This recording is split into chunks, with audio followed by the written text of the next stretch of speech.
Bueno, vamos a hablar ahora de contactores. Los contactores, al igual que los relés, son elementos electromecánicos. Son elementos que a través de una tensión aplicada a una bobina genera un circuito magnético que hace que se mueva piezas mecánicas y asociadas a estas piezas mecánicas hay contactos eléctricos que cambian de estado. Si estaban abiertos pasan a cerrarse y si estaban cerrados se abren. Los contactores, si bien el principio de funcionamiento es similar al del relé, tiene algunas diferencias.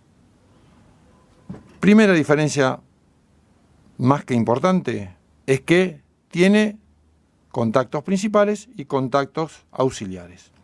Los contactos principales son los contactos que uno va a elegir para operar la potencia, para trabajar en un circuito determinado. Es decir, que es el contacto que uno elige en el catálogo en función de las características del circuito que va a manejar y de la corriente que va a operar.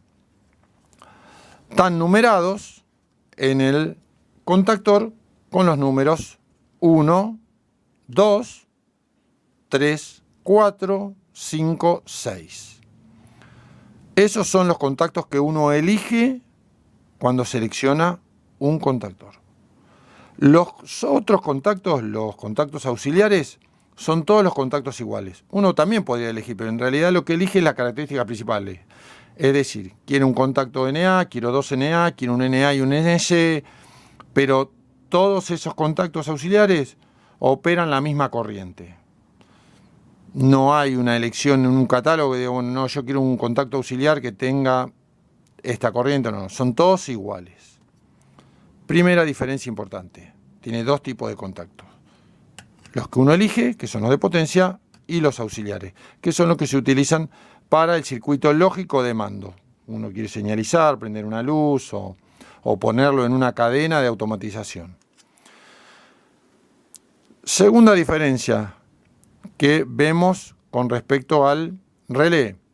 Tiene anclajes, es decir, que se le pueden agregar accesorios. En este caso los anclajes están acá arriba, hay otros que los traen lateral, los anclajes, este es uno. Y uno le permite agregarle una serie de accesorios. Contactos de características especiales, que sean que tengan un retardo a la conexión, que tengan una resistencia de preinserción, que peguen antes, como en el caso de los bancos de capacitores, un temporizador, bueno, una serie de accesorios. Cada contactor trae su línea de accesorios. Son intercambiables.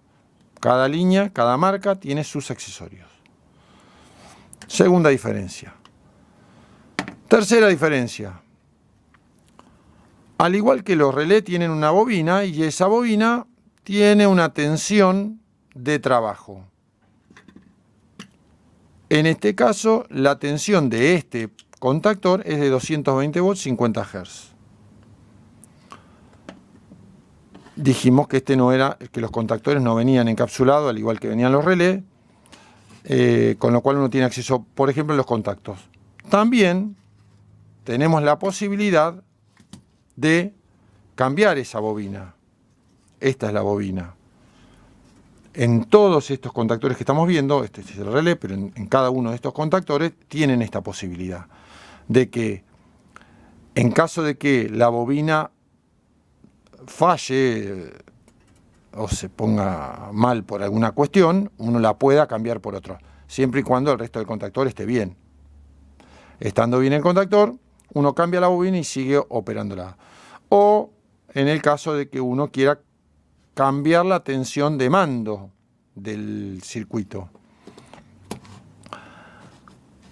Es decir, puede tener esta bobina y decir, bueno, tengo un circuito de mando de 220 volts y por alguna razón lo quiero cambiar a un circuito de mando de 24 volts, de alterna, por ejemplo. Entonces, lo único que tiene que hacer es cambiar la bobina. Y a partir de este momento ya ese contactor empieza a trabajar con la característica de la bobina nueva, que sería en este caso, dijimos, de 24 volt.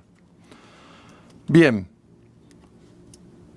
Esa es una diferencia importante con el relé, bastante importante. Acá vemos el circuito magnético, que es el que hace que el movimiento se produzca. Bueno, estas bobinas, que son las que vemos acá, vamos a ver si lo podemos poner ahí. Bien. Vamos a observar en todos los relés esta característica, es que en los bornes de entrada, que son el 1, el 3 y el 5, están también el conexionado de la bobina con los dos bornes, el A1 y el A2, los dos extremos de bobina del contactor. También vamos a observar que el contacto A2 se va a repetir del otro lado. Es el mismo contacto. ¿Para qué repite el A2? Ahora, cuando veamos la combinación con el relevo térmico, lo vamos a ver. Se usa mucho para ponerlo en serie con el relevo térmico y que al momento de detectar una sobrecorriente, el relevo térmico abra el auxiliar y le queda de este lado. Está el relevo térmico y queda el contacto A2 al lado del relevo térmico. Ahora lo vamos a ver. Hablemos ahora de la vida útil de un contactor. Por lo que estuvimos viendo hasta el momento, podemos suponer, y de hecho es así, que el contactor tiene dos aspectos de su vida útil. Uno que tiene que ver con el desgaste mecánico, que se denomina vida útil mecánica del contactor. Está relacionado con el movimiento del electroimán y el desgaste que produce. Y otro que va asociado al desgaste de los contactos, que es la vida útil eléctrica del contactor. La vida útil mecánica del contactor, este desgaste que se produce, en los dos casos, tanto el eléctrico como el mecánico, está dada en millones de maniobras. En el caso de la vida útil mecánica, cuando un contactor llega a su vida útil mecánica, debido al desgaste de todas las partes móviles, el contactor concluye su vida útil, ha llegado al final de su vida útil. Nos damos cuenta que ha llegado a la vida útil porque lo vamos a escuchar zumbar o vibrar. En lo que respecta a la vida útil eléctrica, que es el desgaste de los contactos, en los contactores chicos, que son estos tres, pasa lo mismo que con la vida útil mecánica. Llega a la cantidad de maniobras que tiene estipulado llegar, en las corrientes que puede manejar, y ya está. Y se terminó la vida útil del contactor porque llegó a su vida útil eléctrica. Pasa lo mismo que en la vida útil mecánica. En algunos otros contactores, este contactor es chiquito como ese, y uno cuando lo desarma no tiene acceso a los contactos, no hay manera de llegar a los contactos. Es decir, que no se pueden cambiar. En contactores importantes, que manejan bastante más potencia y que tienen un valor económico significativo, esta vida útil eléctrica se puede prolongar cambiando los contactos, tanto el contacto fijo, o los contactos fijos, como los contactos móviles. Dejemos vamos a ver que ya sí es de esas características de potencia, donde tienen esa posibilidad. Vamos a ver si desarmamos un poquito, ya algunos tornillos ya se los saqué para que apurar un poco el proceso. Bien. Bien, acá tenemos este contactor que es de potencia. En este contactor podemos ver ya mucho más notorio la diferencia de lo que hablábamos de los contactos de potencia con los contactos auxiliares. Esto es el contacto auxiliar. Este es el contacto auxiliar de este contactor. Estos son los contactos de potencia que uno elige cuando ve el catálogo del contactor. Acá se ve bastante bien lo que es la parte de potencia con lo que es la parte de contactos auxiliares. Este contacto es igual que este que está acá abajo, es lo mismo. Son todos, y si uno le agregara más, seguirían siendo iguales que estos, los auxiliares, no cambiaría más.